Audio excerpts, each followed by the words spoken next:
ಎಲ್ರಿಗೂ ನಮಸ್ಕಾರ. ನಾನು ಮಂಜುನಾಥ್.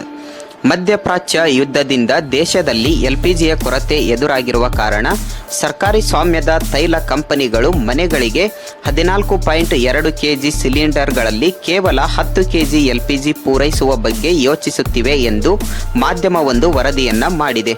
ಆದರೆ ಕೇಂದ್ರ ಸರ್ಕಾರ ಇದನ್ನು ಅಲ್ಲಗಳೆದಿದ್ದು ಯಾವುದೇ ಊಹಾಪೋಹಗಳಿಗೆ ಕಿವಿ ಕೊಡದಂತೆ ಮನವಿಯನ್ನ ಮಾಡಿದೆ. ಸಾಮಾನ್ಯವಾಗಿ 14.2 kg ತೂಕದ ಸಿಲಿಂಡರ್ 35 ಅಥವಾ 40 ದಿನಗಳವರೆಗೆ ಸಾಕಾಗುತ್ತದೆ. ಅಂದರೆ 10 kg LPGಯನ್ನು 1 ತಿಂಗಳವರೆಗೆ ಬಳಸಿಕೊಳ್ಳಬಹುದು. ಇದರಿಂದ ಗ್ಯಾಸ್ನಲ್ಲಿ ಕೊಂಚ ಉಳಿತಾಯವಾಗಿ ಹೆಚ್ಚು ಮನೆಗಳಿಗೆ ಪೂರೈಸಬಹುದು ಎಂದು ಸರ್ಕಾರ ಚಿಂತನೆ ನಡೆಸಿದೆ ಎಂಬ ಮಾತುಗಳು ಹರಿದಾಡ್ತಿದ್ವು. ಈ ಬೆನ್ನಲ್ಲೇ ಇದಕ್ಕೆ ಸ್ಪಷ್ಟೀಕರಣವನ್ನು ನೀಡಿರುವ ಪೆಟ್ರೋಲಿಯಂ ಮತ್ತು ನೈಸರ್ಗಿಕ ಅನಿಲ ಸಚಿವಾಲಯದ ಜಂಟಿ ಕಾರ್ಯದರ್ಶಿ ಸುಜಾತಾ ಶರ್ಮಾ ಅವರು, ಇದೆಲ್ಲ ಕೇವಲ ಊಹಾಪೋಹ, ಇಂಥ ವದಂತಿಗಳಿಗೆ ಯಾವುದೇ ಹೇಳಿಕೆ ಅಥವಾ ವಿವರಣೆ ಕೊಡಲು ಸಾಧ್ಯವಿಲ್ಲ, ಸುಳ್ಳು ಸುದ್ದಿಗಳನ್ನು ನಂಬಬೇಡಿ ಎಂದು ಜನರಲ್ಲಿ ಮನವಿಯನ್ನ ಮಾಡಿದ್ದಾರೆ. ಮಧ್ಯಪ್ರಾಚ್ಯ ಬಿಕ್ಕಟ್ಟು, ಬೆಲೆ ಏರಿಕೆ ಸೇರಿ ನಾನಾ ಅಡೆತಡೆಗಳ ನಡುವೆಯೂ ಸಹ ದೇಶದಲ್ಲಿ 2/3 ತೈಲ ಸಂಗ್ರಹಗಳು ತುಂಬಿವೆ ಎಂದು ಕೇಂದ್ರ ಸಚಿವ ಸುರೇಶ್ ಗೋಪಿ ರಾಜ್ಯಸಭೆಯಲ್ಲಿ ಮಾಹಿತಿಯನ್ನ ನೀಡಿದ್ದಾರೆ. ಮೇಲ್ಮನೆಯಲ್ಲಿ ಲಿಖಿತ ರೂಪದಲ್ಲಿ ಮಾಹಿತಿ ನೀಡಿರುವ ಅವರು 9.5 ದಿನಗಳ ಪೂರೈಕೆಗೆ ಅನುಕೂಲವಾಗುವಂತೆ ವಿನ್ಯಾಸ ಮಾಡಲಾದ ತೈಲ ಸಂಗ್ರಹಗಳು 2/3 ತುಂಬಿವೆ.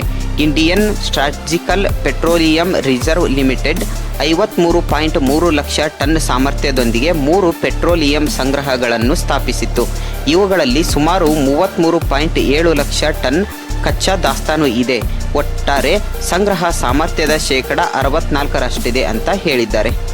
88% ಕಚ್ಚಾ ತೈಲಗಳ ಆಮದು ಅವಲಂಬಿಸಿರುವ ಭಾರತ ಕಚ್ಚಾ ತೈಲವನ್ನು ಸಂಗ್ರಹಿಸಲು ಕರ್ನಾಟಕದ ಮಂಗಳೂರು, ಪಾದೂರು ಜತೆಗೆ ಆಂಧ್ರ ಪ್ರದೇಶದ ವಿಶಾಖಪಟ್ಟಣದಲ್ಲಿ ತೈಲ ಸಂಗ್ರಹ ಕೇಂದ್ರಗಳನ್ನು ನಿರ್ಮಾಣ ಮಾಡಿದೆ.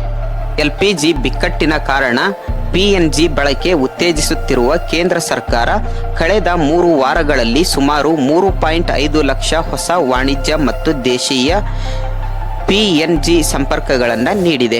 ಇದೇ ವೇಳೆ ಹೊಸದಾಗಿ 1.9 ಲಕ್ಷ ಜನರು ಈ ಅವಧಿಯಲ್ಲಿ PNGಗೆ ಶಿಫ್ಟ್ ಆಗಿದ್ದಾರೆ.